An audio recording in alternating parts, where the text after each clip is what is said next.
Hey guys, welcome to my wrap up of the Wimbledon 2019 women's semifinals and my look ahead to tomorrow's men's semifinals.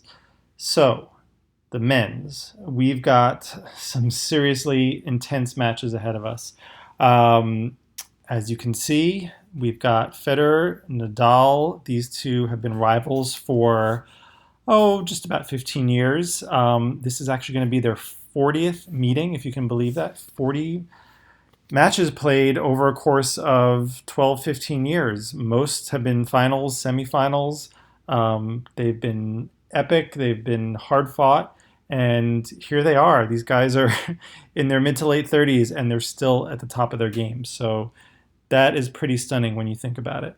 Um, so I want to go and have a look at their head-to-head, which is here on the ATP site.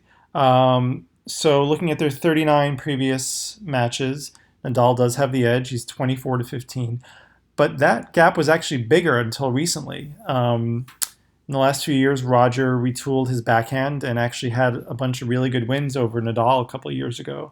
Um, but I'd like to focus on their meetings on grass. So let's take a look at their head-to-head and dive in a little bit.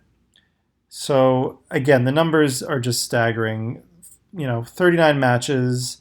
They've won almost $250 million combined, 184 titles. It's insane. These are the two best players, two best male players who've ever lived. And it's just really an honor to get to see them play.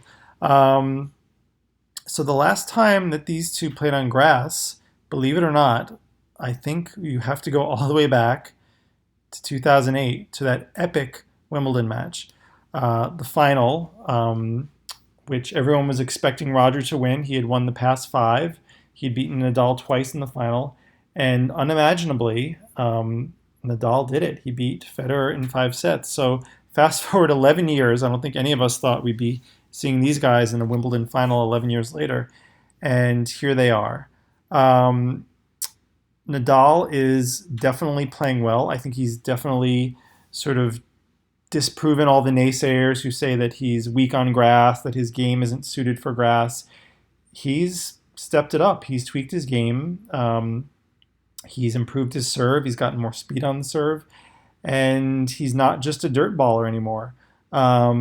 So I think he stands a very good chance. This is not going to be a blowout by any means.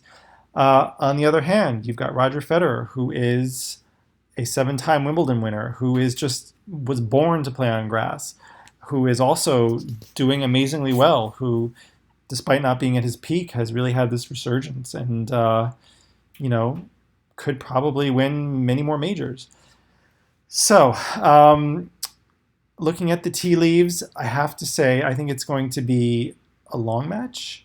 I don't think it's going to be as straightforward as when these two played their Roland Garros semifinal just a few months ago, where Rafa just dominated.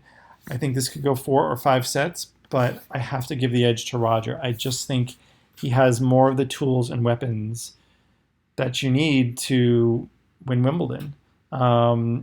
So yeah, there it is. There's my prediction.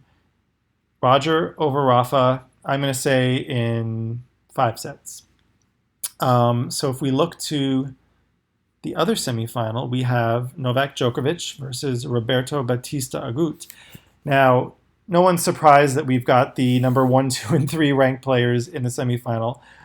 But I think a lot of people are surprised that we've got Bautista Agut, who's ranked 22nd, who's never really distinguished himself on grass, who's, kind of in the twilight of his career. He's, I think, 30 or 31, and in his first major semifinal. Were it not for their most recent head-to-head, their most recent matchups, I would say this is absolutely, no doubt about it, Novak's match. However, Bautista Agut, as you can see in their last 2 matches, has shown that there's something about his style that doesn't work for Novak. There's something about the matchup that bothers Novak. And really interestingly, in these last 2 matches they played, they both went 3 sets. Novak won the first set. In fact, the last match, she won the first set really easily, and then the tide turned. The second set was very close, 7-5 or 7-6, and then Bautista Agut just sort of ran to the finish line and beat Djokovic. So I think these last two wins this year definitely count for something. And despite the fact that most people think of Bautista Agut as a clay court player, as I said the other day, he's got really nice flat strokes that don't have a ton of net clearance.